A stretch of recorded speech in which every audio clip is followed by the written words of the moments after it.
Alright, welcome back to the fifth episode of the B Square podcast. I'm your host today. My name is Try. And my name is Norman. Yeah, so let's talk a little bit about the reason why we haven't been updating regularly as what we should, like on a weekly Right, like on a basis. weekly basis. I'm pretty sure if you haven't been living under a rock, everyone knows about like the COVID situation that's going on right now. So everyone should stay safe. You should stay at home. Keep good hygiene. That's Yeah, wash why like wash your hands. So that's why the reason that there's lots of lockdowns going on to keep everybody safe. So there's lots of uh, lack of work going on right now. There's a lot of preparation for necessities at home and stuff here and there lah.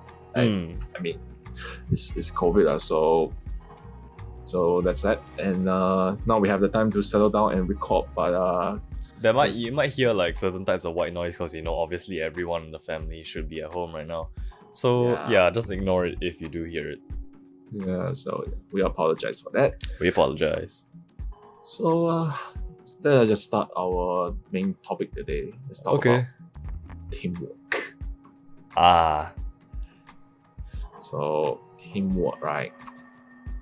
What does it have to do with design school? So, I mean, if you ever choose to come to design schools, like in TP, Temasek Poly's context, right, you will definitely go through and you will experience teamwork, and you have to be like do it. Like, you have to do it. Like, you can't run away from it. There's too many subjects and modules that you have to handle teamwork situations. mm-hmm. Well, yep. For most, or if not all, especially when you start doing projects from a, let's say, relatively like early age. So in this scenario, Singapore's age, right? Maybe from primary school already, you're gonna have like certain small projects where you need to do presentations together. Secondary school, same thing, but you're gonna have lots more presentations together. Once it hits polytechnic or whether or not you're in JC, then that's going to be starting of where you need to actually start creating content for certain presentations. So either way, throughout the entire life, you're going to have to do with teamwork, especially when you're in the industry. Industry things, industry standard stuff always has teams to create stuff. There is never usually one person by themselves unless you're really good at specialization. But even then, they're probably still going to have to group you with someone who's going to manage you. Yeah, you will. I mean, you will be the prawn. You will be a part of the team, or you can be your own leaders, I guess. But teamwork is such a general like norm that you have to face it in your life to come. You can't run away from it.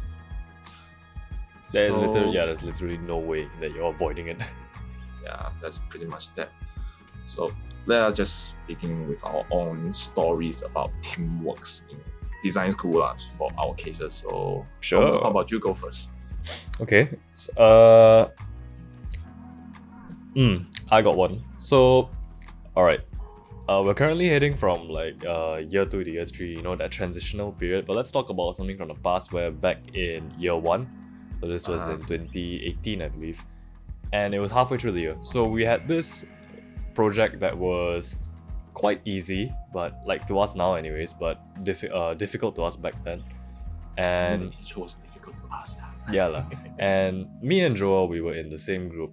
And for this specific project, we basically just needed to create a solution for a underlying problem that exists in Singapore. So our chosen topic was hawkers, like actual food vendors in Singapore, and they basically just work at places like food courts and kopitiams, which are basically just food courts without air conditioning. So yeah lah, our solution was to create some type of identity system and reward system for these people, and we came up with like a bunch of random ideas, but we settled on a card identity system. Yeah, like a membership. Yeah, some type of membership, something along those lines anyways. So I think for the most part, when I try to remember like what our group went through, right, it was pretty damn smooth. There was nothing particularly bad, everyone had their different skill sets, right? And we had a report to write. So Joel was the spearhead of the group, trying to give plans to everybody and also designating roles for everyone. He knew what he could do best, so he added that little sparkle of flex back in year one because no one knew how to do After Effects back then. So we decided to do an After Effects video to just give that little bit extra touch. Yeah, the motion graphics. Yeah, all those motion graphics. Mhm. Although it was very simple back then, but it's alright. Yeah, it's horrendous looking back, but yeah, back then was a bomb. Mm-hmm.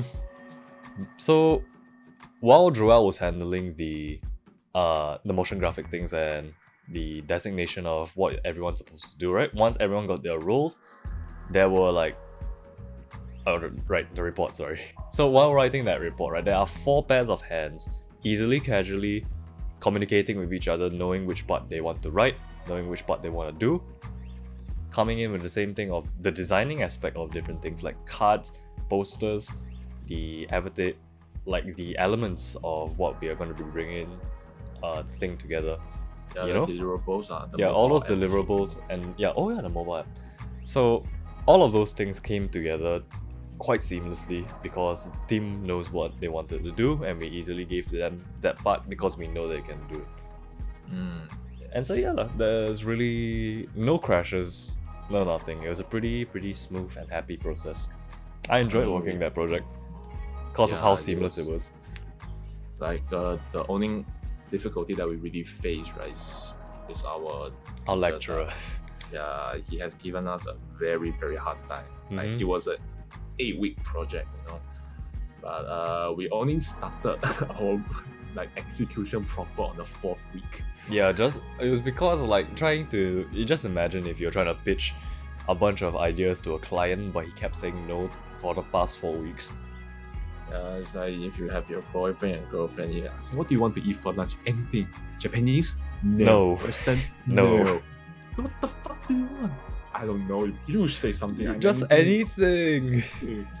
Yeah, so that was tough, right? But I was glad that I have a good team. Yeah, it was a good team and it was also a good experience, like first hand getting shut down every single time. Yeah, Hmm? it was. So that was that. So Then what about you?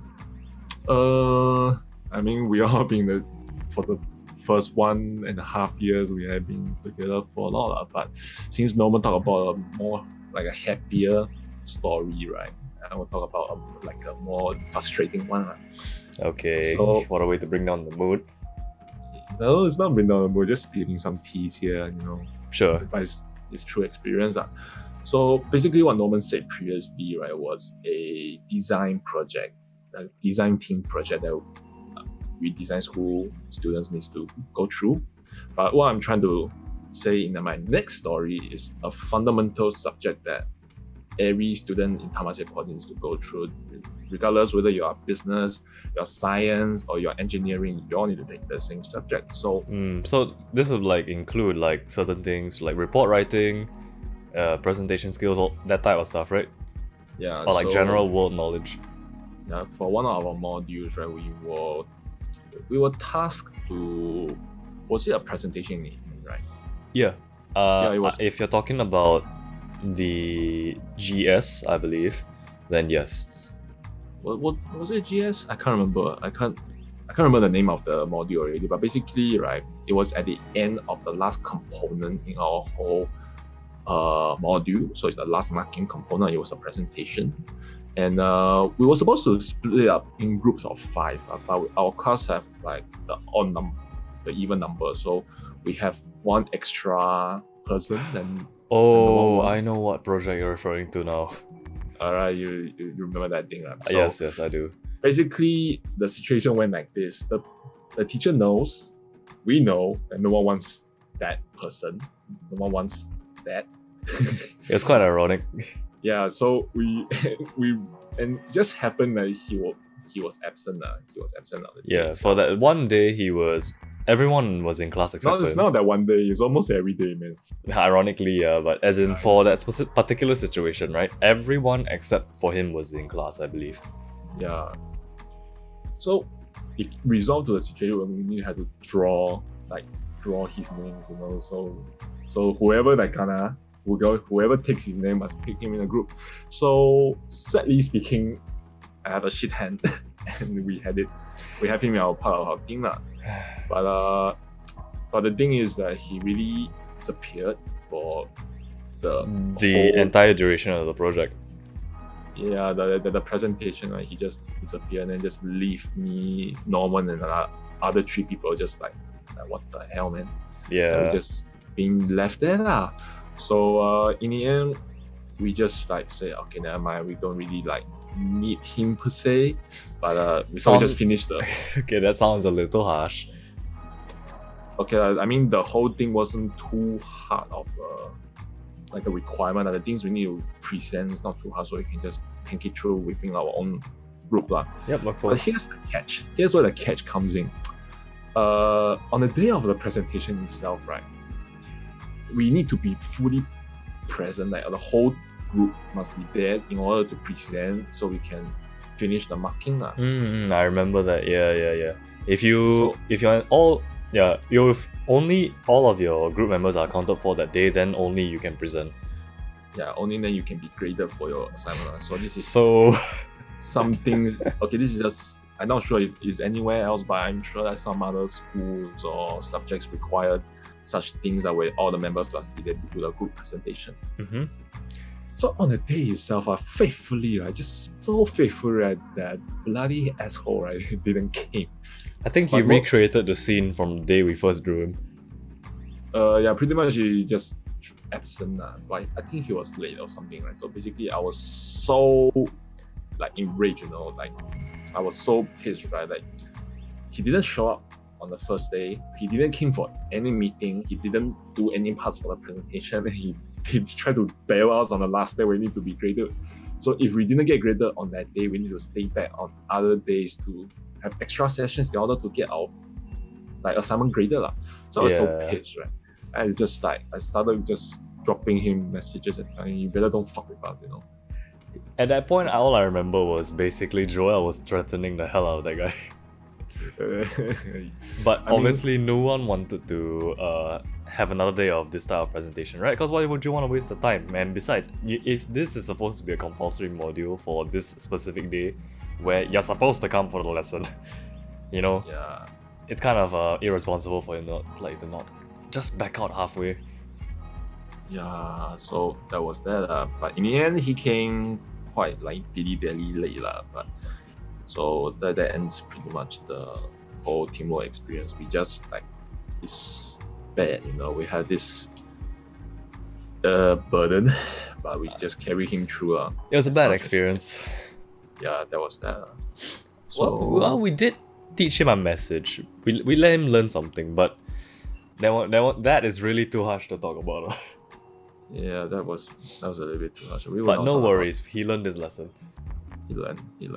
So I ultimately told our story, just try to highlight that you will go through teamwork. It's gonna be good. Sometimes it's gonna be bad. Sometimes the percentage really depends on your own luck and karma lah. We can't really say anything. I mean, everyone wants it to be good, so try to make the best of what you have, yeah? Yeah. So actually, now we're on that, right? Let's go a little bit more in depth into the topic of teamwork. Let's talk about the process of making the team for projects in schools. Oh, okay. So you mean like building the team together? Yeah, how to like build a team. Since it's something that is going to come, something you have to do, you may as well just know a little bit more how to make this whole experience like smooth sailing lah. Okay. Well, to start off first, you know, if we are talking about this like from a purely just like team perspective, you know, like what the definition of a team is, the team should have 2 categories of people, right? It should have some type of leader or captain, and then afterwards the rest of the people, which would be this type of like crew, or basically the rest of your teammates, is gonna be the ones who are doing most of the work.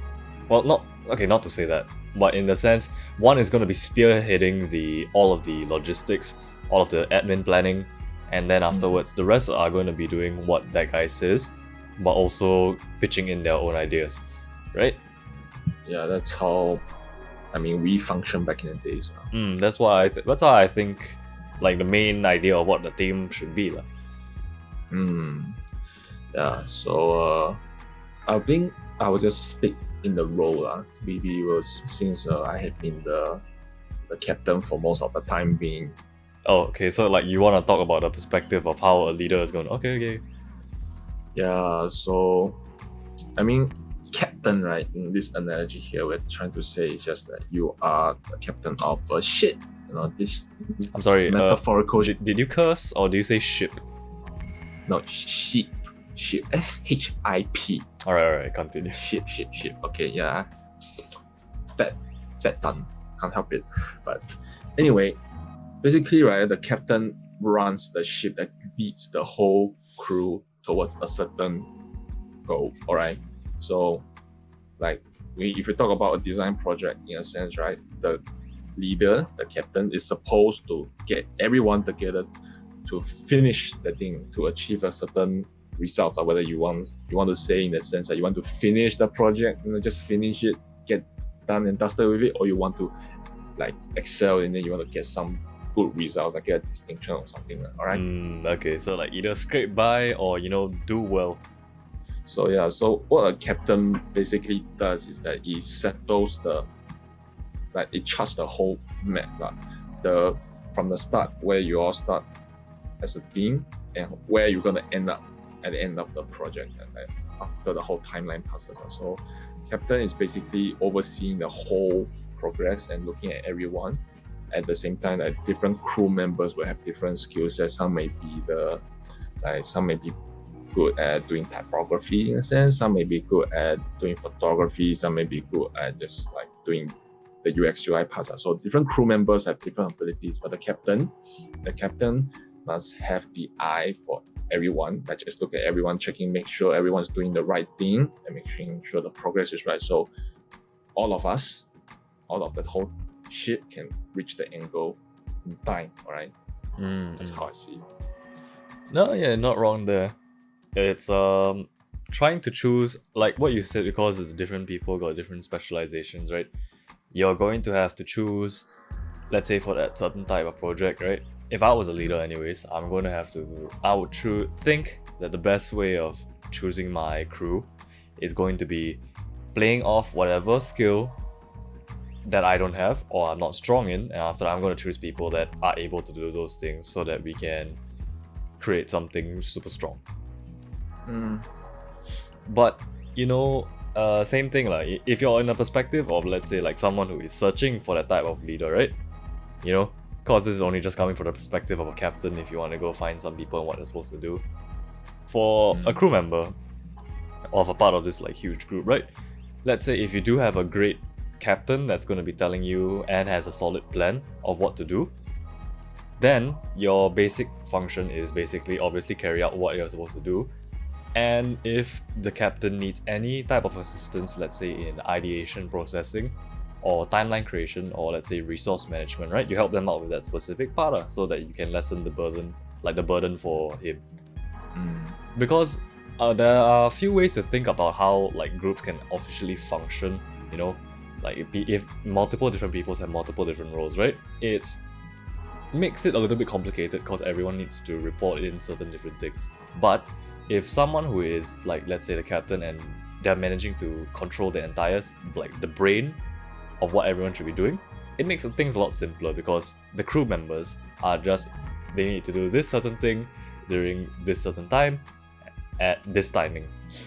Then you have this amount of time left to do it, go. Done. And then the crew members easily can get whatever the leader wants. So yeah, if you want to be a good crew person, give good ideas, deliver good work on the right time. That's it. Yeah, pretty much. I mean, it's not to say that I've been a leader for all the time being. Right? I also been for like most of my projects through 10 plus years of my education lives. I'm sure you've been like a part of the not a captain. Yeah, it's quite exhausting thing to be captain sometimes, like to be the leader on the top all the time. Like some people, they say that they're they want to be the leader for certain projects, right? Because they want to be the one just like say, oh, you do this, you do that, you also come here, you do this, and he just sits there and just chill, just look at everything happening. And that kind of feeling is horrendous. It's kind of messed up. It's like it's there, but some people see it that way. They want to be leader for that, but what most people don't really realize, for myself, right? How I see it is just I don't realize how much work that needs to be put in to manage a crew, a team properly, to make sure that it's like captain need to see most of the things that's going to happen. All right, you need to see where you're going to go, where you're going to end up, and also need to chart along the way, right? Along the way, you are reaching to your end goal, right? If situation A arises, like something fucked up, like the system crash, the file go missing, is there a plan B for that? Or is there a plan C, D, E, F, G to solve this situation? He needs, like a captain, a leader needs to be able to foresee and anticipate and respond to any arising situation along this whole journey to our end goal. That's how I see it. But since you put it that way, right, I think it's like maybe to me, right, this is just a very interesting way to look at it. It's almost as if you are running your own studio type of deal, and the leader in this case would be the business manager or the creative director. I feel like, especially in the industry, you want to prepare for something that bad happens. Although you want it to go smooth most of the time, you should have a backup plan, like what Joel was saying. Even it might be a school project, builds up your knack for this type of things. Yeah, that's pretty much that. And to really manage the thing, you need to be prepared for all the so-called uncertainties. Like some people, when they try to be a leader, right, they set up their calendar, they have their perfect plan drawn out with like gold ink and foil. They just put it as foil. This is going to. Okay, do they cut up foil and place it up on their calendar? I don't know. Maybe they write it with some some expensive ink. But anyway, they have a very fancy plan laid out. Boom! Today is January. We're gonna finish the project by March, and this is everything we need to do. This, and this is gonna be it. This is gonna be in their head, and it becomes a little own ego and bubble, and they trap themselves and say, everything is gonna smooth sail. But once certain cock up, right, some accident happens, right, they start to panic. They start to lose themselves. They start to like drop to the ground. It's like, shit, I don't know what to do, man. You're going to fix it out. Then they start to turn to their own group mates, their team, and say, I don't know what to do. If you're going to settle this shit, I'm going to I just bail, just like abortion. I'm just going to put it here. You all handle it. Once it's like clear, everything's like back on track again, I'll come back and pick it up, I think, first off, that is horrendous because you're not supposed to do that. Even no matter how bad like the team is crashing, right, I suggest you, even as a leader or a crew member, just stick through it and just push through, because at that point in time, someone has to pick it up, right? So everyone should work together to fix that. Second off, why the hell is that's a pretty idealistic situation, because I don't feel like every team leader, or like certain team leaders that maybe you've seen, like they have the perfect plan and everything, but they should know that going into a project, it shouldn't be easy. unless it's the requirement is very simple. It's like super simple. Around my age, like students, leaders, they are coming up, right? They are being like so-called proclaimed to be student leaders with the ability to lead like student counselors and as such that. But the way I look at them handling things, right, I'm just like, what the fuck are you doing? Jesus Christ. Okay, I get it. Okay, but all these emotional thoughts apart, please, like if you want to manage a team, you pick it up, you carry it throughout, no matter how it comes. Once it's done, drop it as you will. Move on with your life. That's pretty much it. So, like, you're basically just saying you shouldn't care about your project afterwards, although it was a nice thing to look back on, maybe. not say don't care about it, just don't get overly Attached to it. attached to most of the project or the team you've been working with. Like Unless it makes a good story. unless it really makes a good I can tell you that you are bound to have so-called as a cat from the perspective of a leader, right? You're bound to have good teammates. All right, you're gonna have good teammates and have a good experience in teamwork. You're bound to have like less of your expectation. You know, like if you see certain members, they are like maybe the work attitude, maybe the personality, maybe the quality of the work they produce is not really there, but you will be there. You will somehow, somewhere in your life, you're gonna meet them. All right, you're not gonna get a perfect thing, and you're not gonna have a perfect experience at the same time. You just have to accept it, and whenever you have to do it as a leader, right, as a captain, the responsibility is in your hands, and you have to be like accountable for that. That's how I see that you should be running a team professionally and properly. Well, I mean, yeah, what you're saying is right. You know. Okay, but there is some type of, I feel like the people have this certain unsaid misconception sometimes about being a leader, right?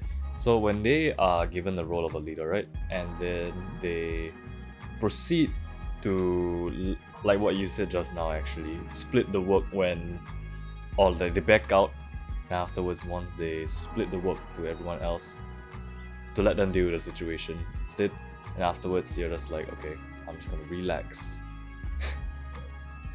So Yeah. wait, my brain's trying to shut down. Hold on. Oh, I thought you forgot- lagged out. I forgot the original point that I was trying to make. Something. Being a leader is tough. Okay, like I mean, it's quite there lah, but it's through practice and experience lah. I mean, no one is like naturally selection to born to be a leader. I mean, you have certain traits, certain talents or gifts that you have to handle leadership, or like giving other people instructions and leading a whole team. Some people may have it, but it's not say that you are born to be like perfect, like Franklin Roosevelt. You're going to be Stalin or like Hitler. I don't know. Yeah, you're No, not but I mean, born. yeah, I agree with you there. Like, you're not okay. Like, it's just a perspective of like me, I guess. This is you can have great talent at the start, you know, but it's never going to be perfect at the start. So you're going to have to nurture it slowly. Same thing with anything. Is what you're trying to say, right? Yeah, it's pretty much that. So expect yourself to make mistakes along the way as a leader, but it's more important for you if you want to manage a team properly in the future to come. It's okay for you to come clean. You know, like just say that, okay, team, I'm just gonna say I fucked up here. All right, I'm sorry about it. So I have solution B. All right, can we try this again or something? Because certain people I met along the way, even myself, right, that when they lead a team, right, when they make mistake or something, right, they either keeps quiet about the mistakes they make, or they drown themselves in the failures. Like, oh no, I failed as a leader. I'll seppuku myself and just go and do something else. You know, like that's that. It's okay. It's kind of harsh, but it's true. People get drowned in their own failure as a leader. Mm-hmm. Yeah, no, I've seen it happen too. It's pretty normal. Especially because like people start to feel too like emotionally attached or guilty cause like you might be working with, let's say, your friends or your really close friends, and you're just starting to say, oh crap, I failed them, you know, like I shouldn't be doing this to them or whatever. Although it's just more professional, just keep out all of your emotion and just say, all right, let's do this, let's run with it. But sometimes, you know, it just doesn't go well. Yeah, you just have to try to figure out because it's always in the process of like experimenting. Just... And also when you said like you know, coming clean, that is honestly one of the most important things, especially as a leader, if you can come clean and accountable for, and vice versa for crew members who come clean. Let's say if they didn't do a certain part, you come clean. I feel like that's a good way to not destroy something that you currently have as a team, you know? Because that's a way to say, like, instead of you keeping like the things to yourself, and all of a sudden at the last second of the deadline you tell me that you can't settle this, I'm like, what the fuck? But Yeah. if you tell me early in advance, right, that I'm not able to do this, thank you. So now we can figure out a second solution, or how we can immediately solve this. Yes. That's that, because we're all just humans. Yeah, we're all humans on the inside, so we need to figure out, like, we need time, you know. We need time. So yeah, we have talked quite a lot about like how to be a captain, how to be a leader. Switch. Oh no, we haven't talked about how you're gonna find, like, how you're gonna find these people, you know, like, in particularly maybe sometimes in certain situations. Well, in Singapore's case, half the time it's forced grouping, but if you're lucky, you're gonna get you're gonna be able to choose whoever you want to work with. Okay. Let's just say from our own experience in TP's context, right? We have the opportunity to select our own teammates most of the time. Right? Most of the time, yeah. Yeah, most of the time, just like once or twice we were like, we are going through setting the random number generator, and then we call our index number, and then we pray to all the known every single spiritual being. Yeah, to not to have a bad thing, but apart from that, we have been quite okay. So what do you want to talk about, like how to find a good leader in this case? Alright, to set a tone for this, right? Like, okay, maybe it's just what I notice a lot especially for most group projects, like, you know, for it to be comfortable and easy, right? You're going to be choosing people that are closest to you whenever applicable. So it's like you're going to be choosing your good friends, your close friends, whether or not they be good or bad at work. And that's just cause, you know, of the familiarity. Yeah. But if you want things to run efficiently and smoothly, and you also want to produce good work, you sadly have to evaluate the person through their work. And particularly if they're not good at a certain skill, or if they're good at a certain skill, right? You can choose your good friend for that specific thing, and then move on and choose something else and somebody else. So that's the entire situation, like, you know, it's just a stereotype that I noticed, that people choose close friends and they're not willing to find other people. But anyways, so how to find people, right? Like, how to find a captain or how to find a crew. Alright. Okay. How to find a captain, how to find a crew. This one, let's just say from the perspective of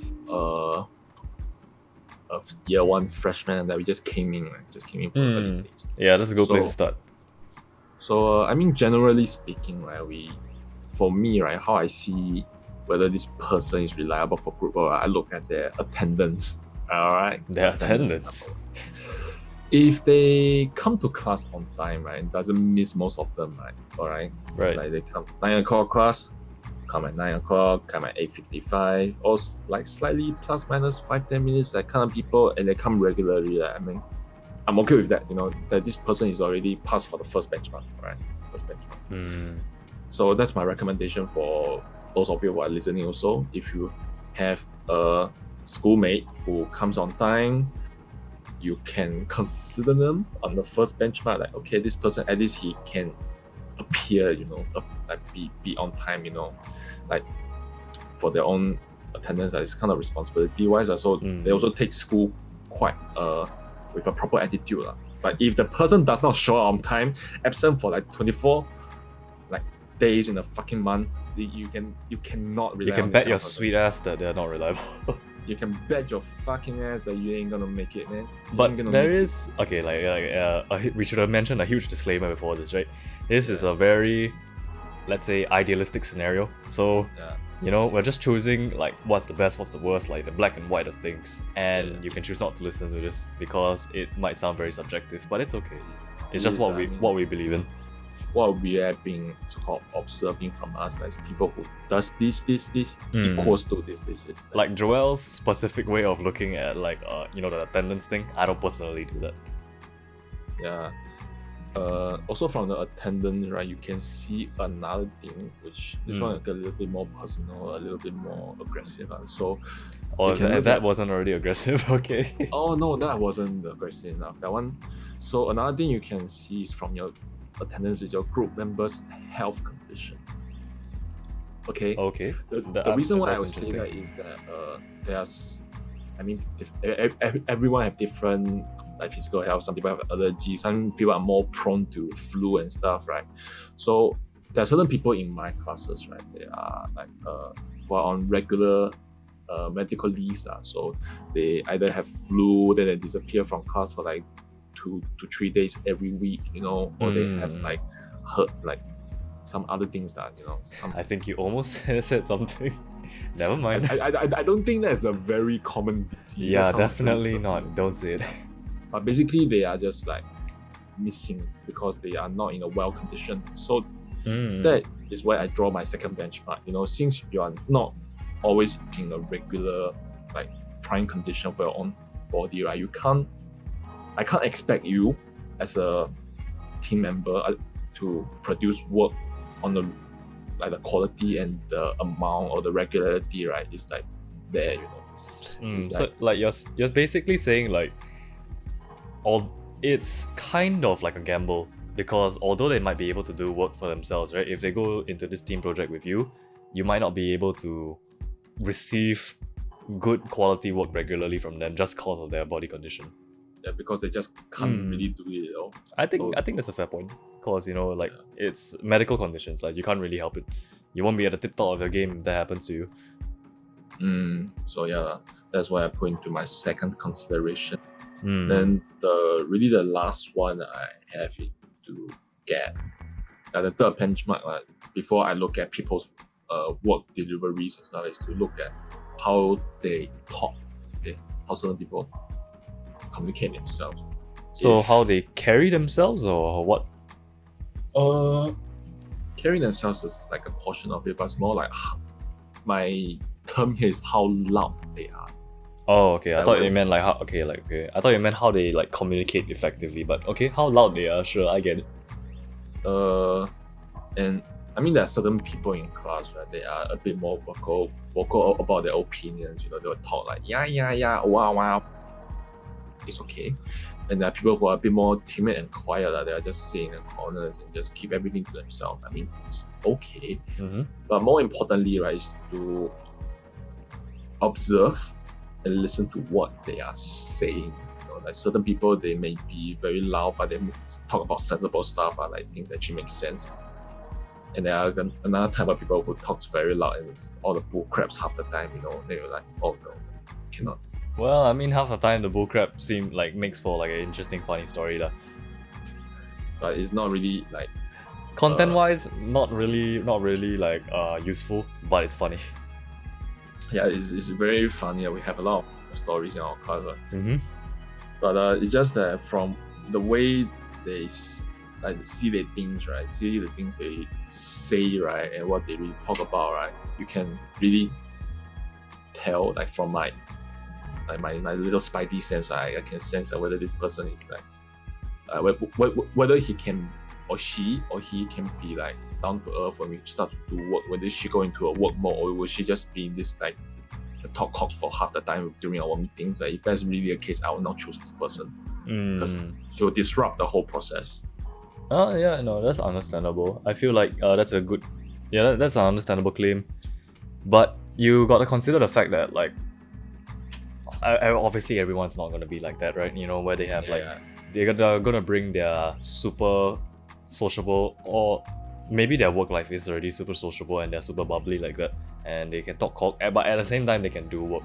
So you know, it's up to you to depend and decide on these types of people, because there can be so many different types of people, or the combination, you know, can be loud but can do work, cannot be loud, can do work, can be loud, cannot do work. So there's gonna be, you gotta choose and sort out yourself. Yeah, the list goes on, but that's generally how I see people for the things they talk about. Then the final benchmark, right? The final benchmark, right? It's like you can call yourself a stalker at this point already, lah. Oh dear. Like you can I mean, for our class context, we all started off like, day one we started exchanging phone numbers, Instagram accounts, Snapchat, yada yada, all of these things, right? So you get to have a peek into other people's social life. Like there are people who like to post a lot on their social media as well. And from there, you can see a little bit, a glimpse into that what they are doing every day. Like whether they are like doing work at home, are they outside partying, shopping? Or through their Instagram stories, or like Instagram the stories, stuff they post. Snapchat. Well, I mean, that's like a way that like clients or big industries or industries in general just also how to figure out you as a person, right? It's a very easy thing. You just go to your Instagram, just scroll one thing, check out a few posts, and then they got an instant idea of who you are. Yeah. So similarly, right? How I use this, like whether I'll check on this person's, what they're doing on a daily basis, whether if they are like, I mean, in police context is that most of us are around the age of like 16 to 25, I guess. I mean, the oldest ones, 35. Yeah, around there. Around there, so that's around the age range. So the social life is a little bit more like so-called interesting. People will go to club, people goes to club, people go to drink here and there, there's a lot of things that people do. So if I see a person's story, right, for like maybe like 7 days in a week, 5 of them is just about them being in clubs or them like drinking, yeah, or they're like alcohol drinking here and there, I will just be like, all right, so this person is very, very outgoing. But if I see their attendance or their upbringing in class, right, it's like horrendous, right? They don't come to class or they are knocked out half the time. Once you draw those two lines out in front together, you will know that this person puts a lot more leverage on his or her personal social life instead of the schoolwork. And that's a fact. Like, yeah, you can draw this like links together and see that, okay, and once you see the like a semi picture of this person through the tunnel vision, you can pretty much justify whether this person is good for a team for your pick. I mean, yeah, like literally the description that you just gave, right? Because like let's say the example of clubbing, right? I have seen both sides of the coin, where there are clubbers, but some of them are really hardworking, and they are able to attend class and do all the work, and some on the other side where they don't appear at all. So what you're saying is true. Like you're immediately able to judge somebody through their activities, and then afterwards figuring out through their attendance. It's actually a really smart way to figure out whether or not they are accountable for school. Is there lah. So yeah, that's pretty much the 5 benchmark I would settle before I even talk to the person, just before you even talk That's to a lot before you talk to the person. Like, okay, it's not like say before I talk to them, it's more like those 5 things the information I can get about a person before I even start talking to them. I'll know whether they are like reliable and that's especially if you you really want to get something done, like some good work out there. Yeah, I mean, because the context we're putting here is that you are freshman, year 1, day 1, you're sitting in the class for the first like 2-3 weeks. You can pretty much figure these things out already. So yeah. Okay, that's perspective of a captain, right? Yeah, pretty much. Well, okay, I'm gonna talk about the perspective of like, let's say you're still in year 1 and all of that stuff, but I'm also going to mention like you are pretty casual and easygoing, which is like what I'm going to be settling for. Let's say you're not going to be searching for like the best amount of work right now.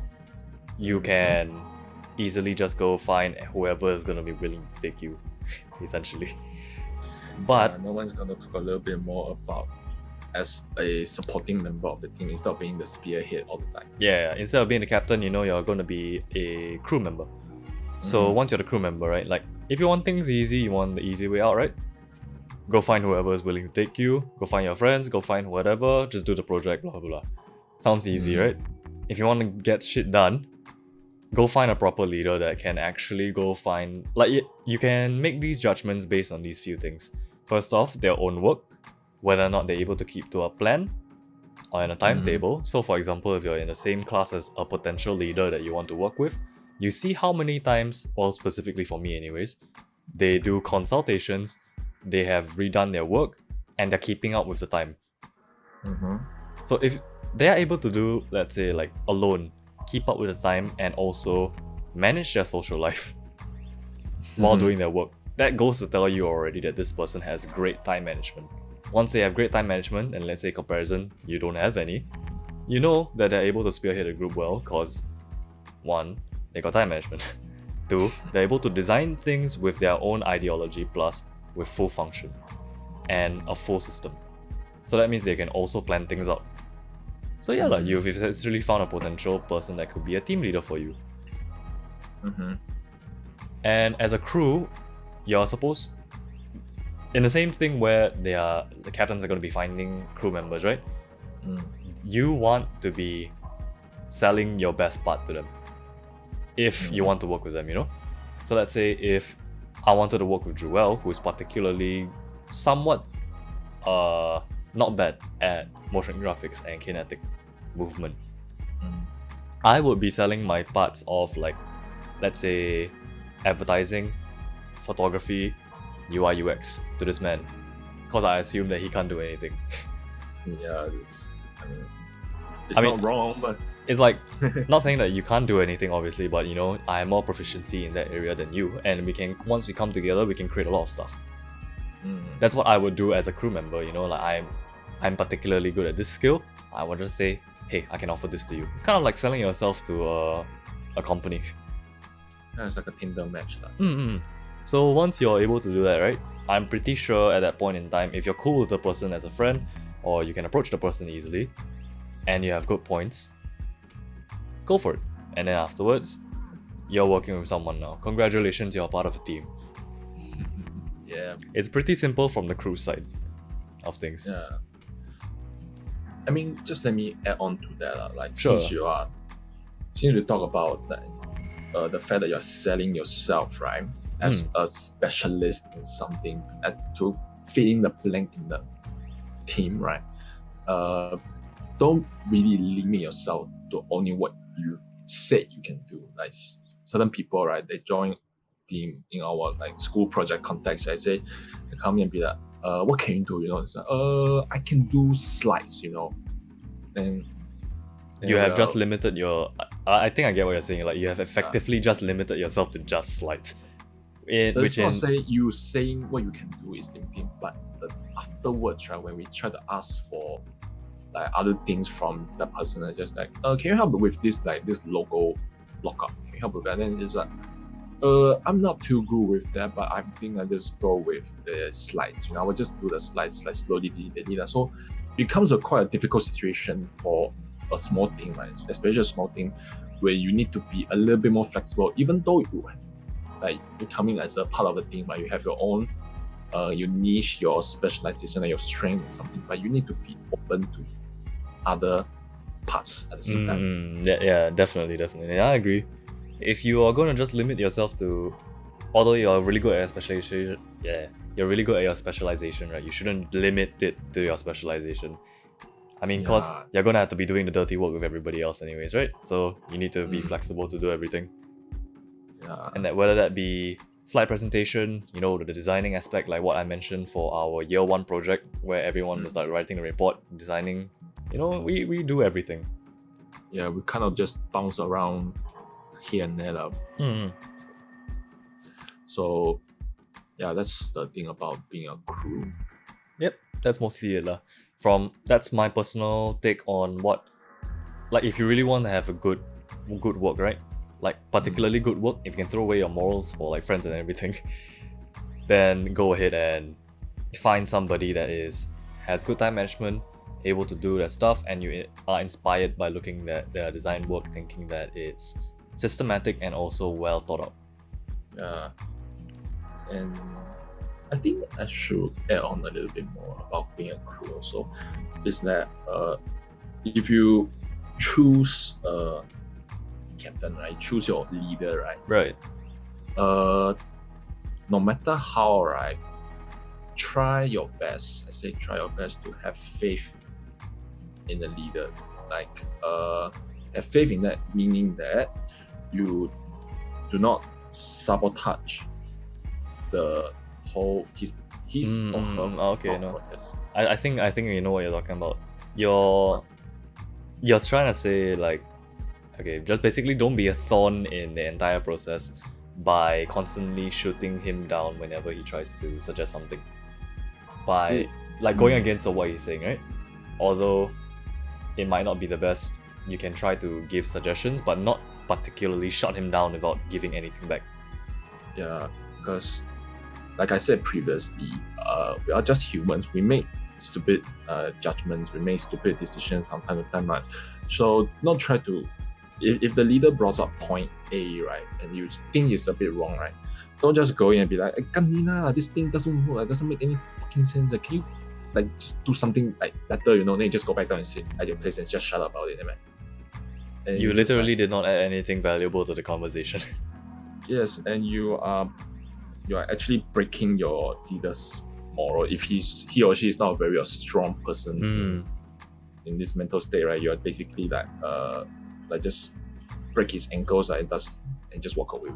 I think it's a similar idea. We actually mentioned this back in with your lecturer, while you're consulting your lecturer. You don't want to be just saying that you just you don't add any value to something. Oh no, your lecturer's talking to you, right? Then after you receive some type of criticism saying, hey, that's it, blah blah blah. You don't change anything. You go figure out what to change. But what you should be doing is adding value, telling what they could do, giving them recommendations on what could be a better idea, and then y'all can brainstorm it together. Yeah, even though that the leaders or the captains are supposedly speaking, right, they are the ones who making the final decision, right? You need to be on a constant mode of contributing, contributing, receiving, and giving something back. Like, you cannot just like cut them off because it doesn't make sense to you. Does not mean that it's a complete like denial for the whole thing.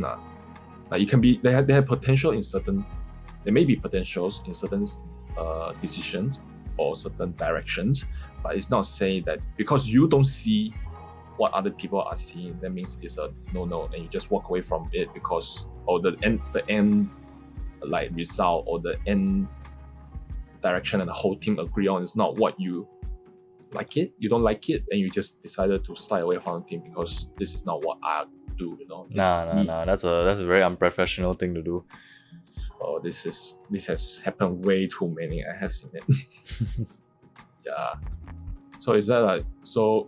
As a part of the crew, I believe like it should be a responsible thing for you as part of a team player to really carry through the whole process, even though the end result may not be what you anticipate. Like, you have your own vision at the same time, but you have to carry through because you're part of the team. Alright. That's well said. Yeah, makes sense. No matter how bad it might be. Actually, talking about that, what about the situation if, like, let's say, because you might not be happy with like a certain outcome of it, right? What happens if you're not happy with the group members that you got? Like, you're like forced, What happens if you're forced into a certain group? Oh, like, are you talking about like you're forced into a group where you have to be a leader or you have to be a crew member? I was thinking more of like crew member.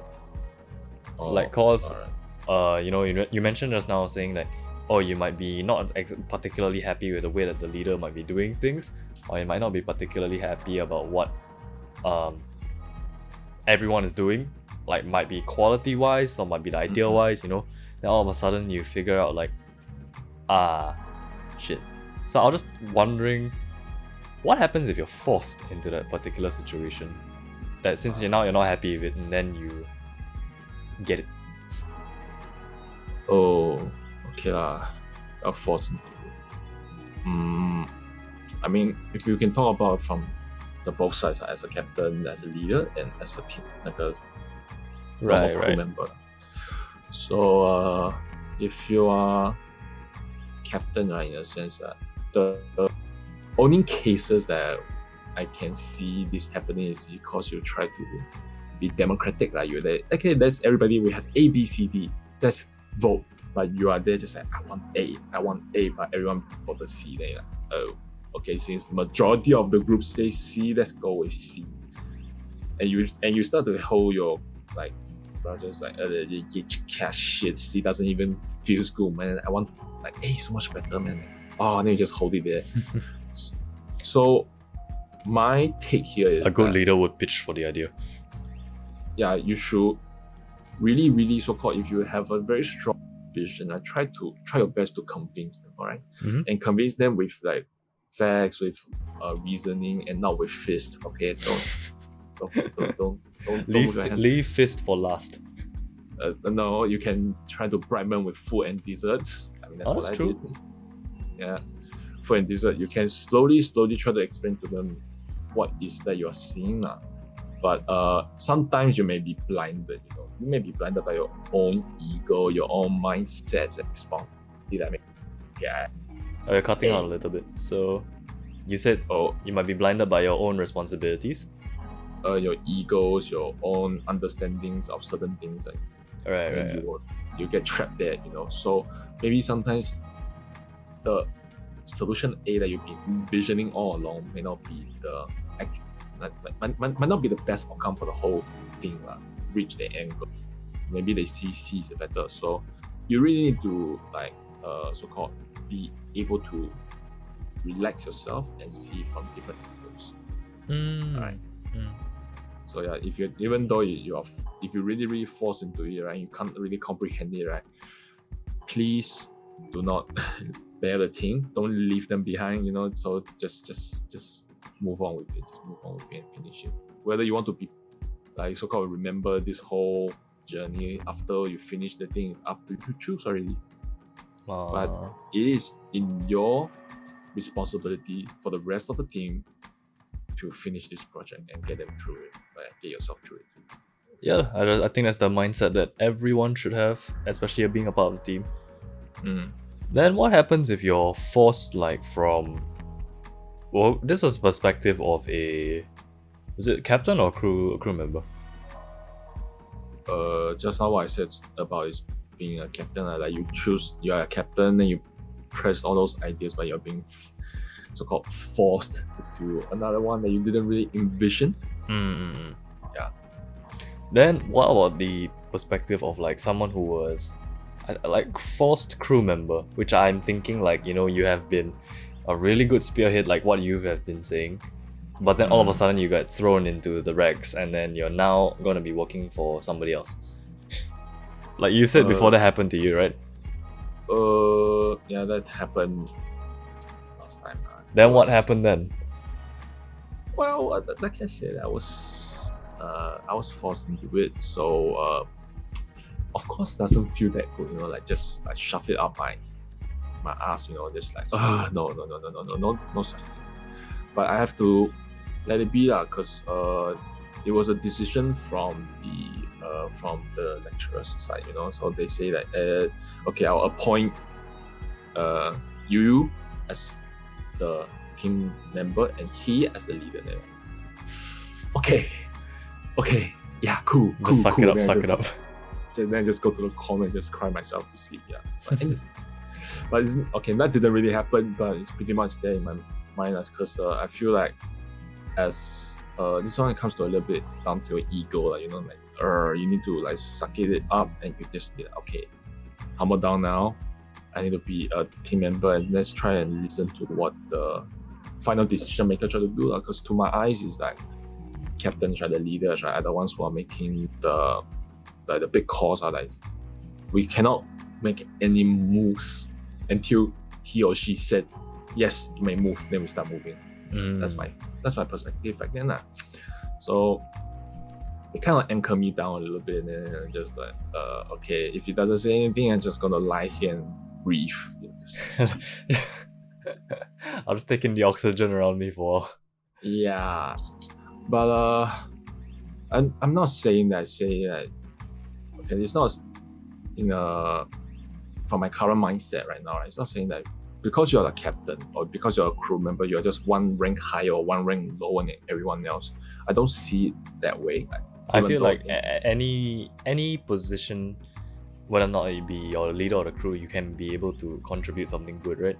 That's what you're going to go for. Yeah. It's like you're being So- able to, let's say if you particularly don't suggest, like what we said just now, if you might not think that it's a good idea as a force captain, right? Then why not recommend or suggest or pitch another idea Mm. or As much recommendation? Mhm. Mm.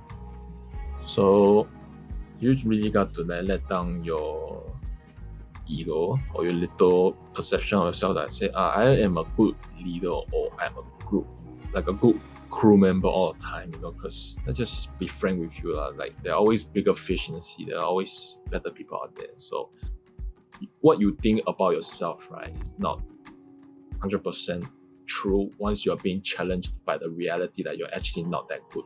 All right. Well, I mean, yeah, although it might sound a little bit harsh, but it is true. Everyone is able to hold their own perception of what they are, but then there's always, keep in mind that if you want to improve, right, there's always going to be someone else who is going to be 100 times better than you are. Mm-hmm. So to keep improving, then afterwards, especially as a captain or a crew member, right, you got to really suck it up, go through the experience, and from that experience you keep learning, or you listen to this podcast and you keep learning, and then you improve yourself from there on. Yeah. Yeah. That's mostly it. That's mostly what we can say about already. Yeah. So yeah. You got anything else to add on to this? I think we cover the sky and The ground. sky. We cover everything that we can thought of as Of right Yeah. now, yeah. like teamwork in school context. I mean, there's definitely going to be certain things that we haven't mentioned, like the anomaly where like everyone wants to be a crew or something like that, or no one, or everyone wants to be captain. Yeah. But those anomalies, obviously, you can imagine how they'll pan out in your head. So we don't really exactly need to explain those things. Yeah, I feel like it's not really needed to be mentioned. So yeah, I think we've covered everything. No, okay. That's pretty much. I think it's a good time to end this. We are currently 1 hour in. Yeah. So to those who are listening to this point of the podcast, if there's anything, I mean, our average listening rate is about like 14 seconds into our podcast. That's alright. But yeah, it's alright. if they do ever listen to this part, like this point of the podcast, right? If this ever blows up, ask any type of questions that you're able to. If you're curious, and after we can give you our input on that or insight on it, and you can take whatever you will with it. Yeah, and from now we'll move fully back on,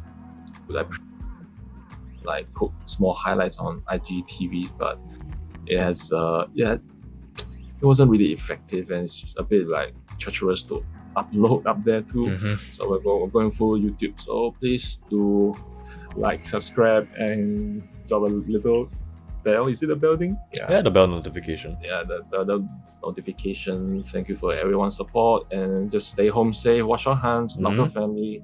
Stay home, And- stay safe. Yeah, it's a sensitive situation, but I believe you all can pull through and stuff. So yeah, and I'm your host. My name is Strike. And my name is Norman. Signing off right now. Adios.